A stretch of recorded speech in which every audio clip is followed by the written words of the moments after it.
Sir, the ball has hit the second banner. Anyway, looks like we had some emergency maintenance earlier and some new quality of life updates, so we'll cover these two, but first we'll talk about the emergency maintenance real quick. So basically what happened was the Korean language description of Reiji's EX character ability contained an error, which has since been fixed. I was hearing multiple stories that it was because, if you don't know, JP version has a paid gems version, whatever, daily single, and we don't. And I'm assuming it's because gacha laws are a lot more stricter over here now, unlike compared to Japan where that's its bread and butter. So yeah, I've heard multiple stories. That's the first time I heard about the whole Reiji Korean language thing. But yeah, whichever the reason is, the banner was down for emergency maintenance. You could not summon on it, but luckily it was during the night, so I don't think there was too many people summoning during that time. So we did get some free Apollo gems for it, always nice.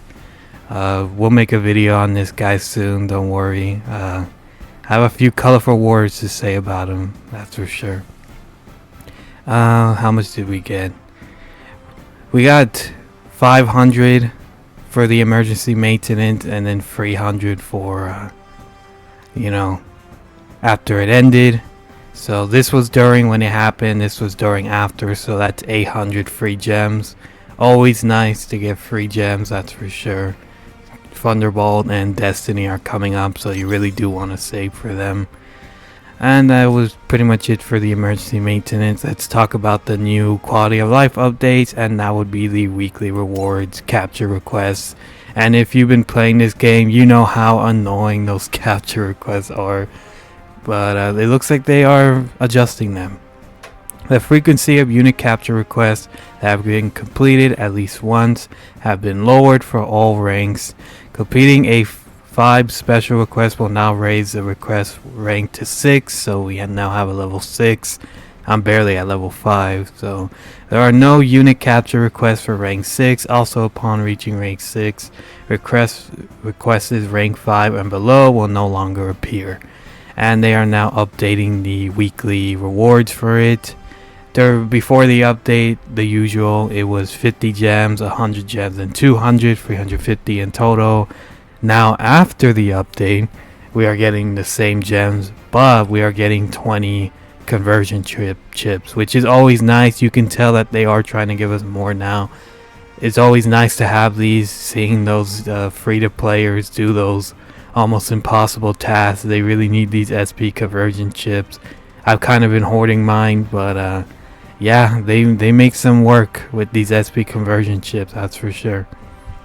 Also, caution, unit capture requests which haven't been cleared will continue to appear. Players who have cleared a level 5 special request prior to the update will be promoted to rank 6 once the update becomes available. There are no special requests for rank 6. So yeah, no more capture if you're rank 5 or higher. I know a lot of people really do hate it, so it's nice that they're adjusting it and all that. So let us move on to the new update notice. Thank you for your continuous support. This is the SD Gundam team. To address bugs that occurred in version 1.3.0, released a new version, update details. Resolution of an issue in which, after accessing the invite friend function, I didn't even know that. Wait, that's the free gem thing. I completely forgot about that. The game would sometimes re-show notifications, effects, and animations intended to be shown only when occurring something new or accessing a new location. It makes me wonder if they ever are going to do like a friend system where you put like your strongest unit and then your buddies can use it for like one map or something. That'd be pretty cool, I think. Kind of like Dokkan. Update details. Story event improvements. Added feature to skip rare bosses after meeting certain requirements. You mean those secret bosses? Oops.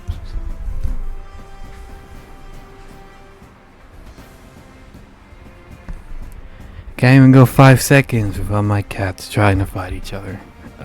Where were we?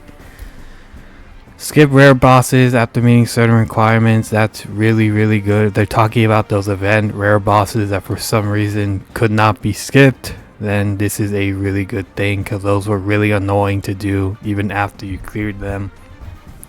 Adjusted the layout of the metal supplier exchange animation and the display speed of exchange results. Always nice, of course. Added ability to filter by event bonus when forming squads. Really good as well. Change initial number of skips to 1 in normal event stages. Please wait until the next story event. What does that mean? Are we getting like an extra skip, or we're changing initial number of skips to 1 in normal event stages? Huh. I don't really completely understand that, but we'll wait and see, I suppose. Master League improvements, added challenge mode. There's a separate thing about that. Prioritize the use of weapons with the highest damage during battles, which is one of the main complaints during the old season, so really nice they're adding that, that's for sure. Increase the number of times you can change your opponent in the same game from 3 to 5, really good. Invite friend feature improvement. We have adjusted the layout to make it easier to see the requirements for the rewards and the total invitation. So I haven't done that, but Important notes, the update may take some time. Please know that if a battle is in progress or on any stage while updating or refreshing the data, battle progress will be reset, yada yada yada. You get the gist.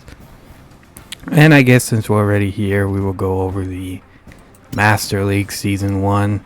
It's not too different from the initial rules and all that. There is some changes though. Event period starts on the 23rd. Added challenge mode. Use of weapons with higher weapon power will now be prioritized over weapons with lower weapon power. That one meme where in that SpongeBob where they're all like, that's what we've been asking for. That's how it feels reading that. Increase the number of tie opponents given, yada yada, we read that. Raise the stat boost from 20 to 50%. That's quite a jump. Challenge mode lets you aim for even higher scores, which we'll see how rough it is, and is unlocked after reaching a score of 150,000. Once unlocked, you'll be able to get amazing titles by achieving even higher scores. Cool, I guess. Titles don't really do anything other than to, make you look sorta cool, I guess. So, Unlocking challenge mode allows you to switch out opponents you defeated for stronger ones, making it easier to reach a higher score. Additionally, your daily switch count will reset upon unlocking this mode. Stat boost raised, as mentioned, June update for G generation. We realized that choosing the boost protagonists and rival tags resulted in almost all of the available UR units being boosted. You don't say. It's almost like it was intended to be like that or something, which made easy for them to steal the spotlight. In light of the issue and of a large amount of feedback, you bet there was a large amount of feedback from the player survey in which you asked for more chances for non-UR development units to shine, we have decided to pick more specific tags as to cut the amount of UR units which will benefit from the boost. We really do need to see that in practice to see how well non-UR units will perform, but yeah, it sounds like they listen. They definitely listen, that's for sure. However, subsequent to test play and researches from the management team revealed that when taking limit break into account, non-boosted UR units would still outperform boosted non-UR units, which of course is a far from desirable outcome. To make this season a lot more enjoyable and to incentivize players to level up as many units as possible and experiment with formations, we have decided to tweak things a little more and to increase the stat boost amount from 20% to 50%. Like I said, we really need to see what difference that'll make.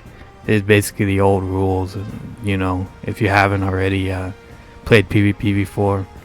This season will be based off UC series and Tough as Nails, so make sure to level them up if you haven't already.